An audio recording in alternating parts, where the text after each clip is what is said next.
నమస్కారం అందరికీ. నేను రవికుమార్, సివిల్ ఇంజనీర్.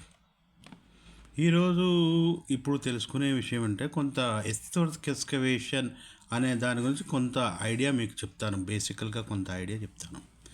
ఇప్పుడు పెద్ద పెద్ద అపార్ట్మెంట్లు కానీ బిల్డింగ్స్ కానీ కట్టేటప్పుడు ఈ కింద అంతా రాకుండా హిల్లీ ఏరియా అయినట్లయితే ఎర్త్ వర్క్ ఎక్స్కవేషను రాక్లో కష్టమవుతుంది. దానికోసము ఎలా దాన్ని తవ్వి 3 ఫ్లోర్లు వేస్తానికి, కార్ పార్కింగ్ చేస్తానికి చేస్తారు అనే దాని గురించి తెలుసుకుందాం. ముఖ్యంగా పెద్ద పెద్ద అపార్ట్మెంట్లు కట్టేటప్పుడు కింద బండరాయి ఉంటుంది.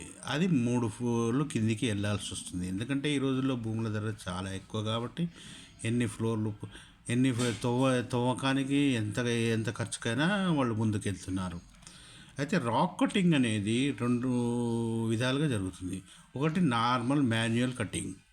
మాన్యువల్ కటింగ్స్ అంటే రాక్లో అక్కడక్కడ హోల్స్ చేసి డైనమైట్స్ ఫిక్స్ చేసి దాన్ని బ్లాస్ట్ చేస్తారు. ఆ బ్లాస్ట్ చేయడం వల్ల రాక్ అనేది బ్లాస్ట్ అయ్యి క్రాక్స్ వచ్చేసి బ్లాస్ట్ అయిపోతుంది. అయితే దీనివల్ల ప్రమాదం ఏంటంటే సిటీలో ఉన్న అపార్ట్మెంట్ ఉన్నప్పుడు దీనివల్ల ప్రమాదం ఏంటంటే ఆ రాక్ బ్లాస్ట్ చేసినప్పుడు ఆ రాత్రి ముక్కలన్నీ ఎంతంత దూరం, చాలా దూరం వరకు ఎగిరిపడతాయి. దీనివల్ల నేబర్సు వీళ్ళు పూర్తిగా అబ్జెక్ట్ చేస్తారు. పోలీసులు కూడా దీన్ని అలో చేయరు. అలాంటప్పుడు ఏం చేయాలి అంటే రాక్ కటింగ్, కెమికల్స్తో రాక్ కటింగ్ చేస్తారు. దాని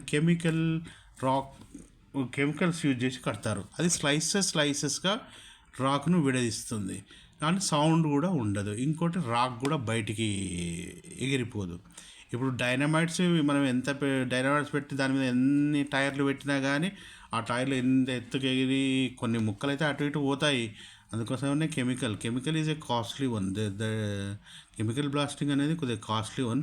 అది స్లైసెస్గా వీడగొడుతుంది. కొద్దిగా time taking process. Open area ఉన్నట్లయితే డైనమైట్స్ పెట్టి అది వైరింగ్ ఇచ్చేసి దాని మీద టైర్లు పెట్టేసి బ్లాస్ట్ చేస్తారు. అయితే ఈ బ్లాస్ట్ చేసిన మొత్తం రాయిని తీయాలంటే మనకు ప్రొక్లైనర్స్, జేసీబీస్ కావాలి. అయితే దాంట్లో 2-3 రకాలు ఉంటాయి. ఒకటి PC200, PC300 ఉంటుంది.